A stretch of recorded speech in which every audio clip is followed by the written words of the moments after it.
Common injuries from exercising usually involve the neck or the back, and our guest today is a certified spine surgeon. Here today is Dr. Rad Payman, who can tell us how to avoid injury and what to do if you're already experiencing some discomfort there. Good morning to you. Good morning. Welcome. Nice to see you. You too. Okay, a lot of people starting off this new year with resolutions to get back to the gym. I'm going to get bigger, stronger, but that could be dangerous, right? It can be. And you know, neck or back pain occurs quickly, often when lifting heavy objects or twisting or bending awkwardly. So it's no surprise that people that incorporate exercise, workout, or participate in sports can experience neck or back pain, especially when starting a new workout, much like all the New Year's resolutions we promise that we're going to start. So it's great, but it can be dangerous as well. What are some common things that people do wrong that end them going back to the doctor for help?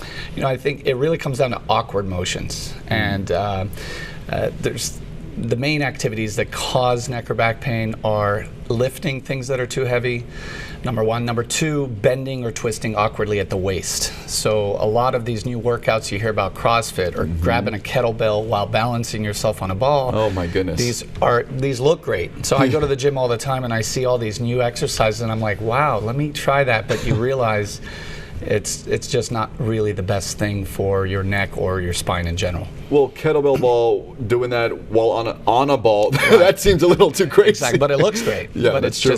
It's just really puts your spine at risk for injury. Yeah, so you brought a model here to kind of display what is kind of happening inside the body, right? Right. So most neck or back pain that we experience is soft tissue. And what does that mean? That means it's a muscle or a ligament, sprain or strain. Typically that goes away after a couple days of rest, over-the-counter medications. You're fine, you start exercising again, and we encourage that.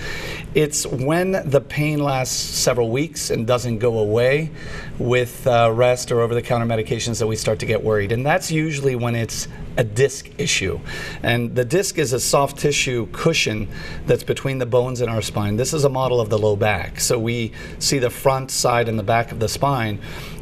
Again, we really focus on the discs. When the disc or the soft tissue or cushion between the bone becomes injured, it can herniate and go back and start irritating the nerves and the spinal cord going down the center of the spine.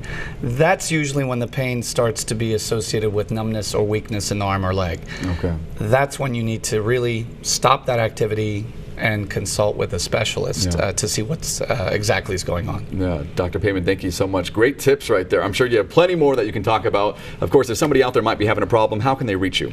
They can reach us at thespinemd.com or 818-501-2001. Okay, you're based in the Los Angeles area, Correct. Right? Correct. Okay, well there we go. Thank you so much for joining us. There you have it. Some tips on how to prevent that from happening, and if it does happen, they know where to go. Exactly. All right, thank you so much. Nice to see you. You too. Have a great day, everybody. Be careful out there, and we'll see you tomorrow.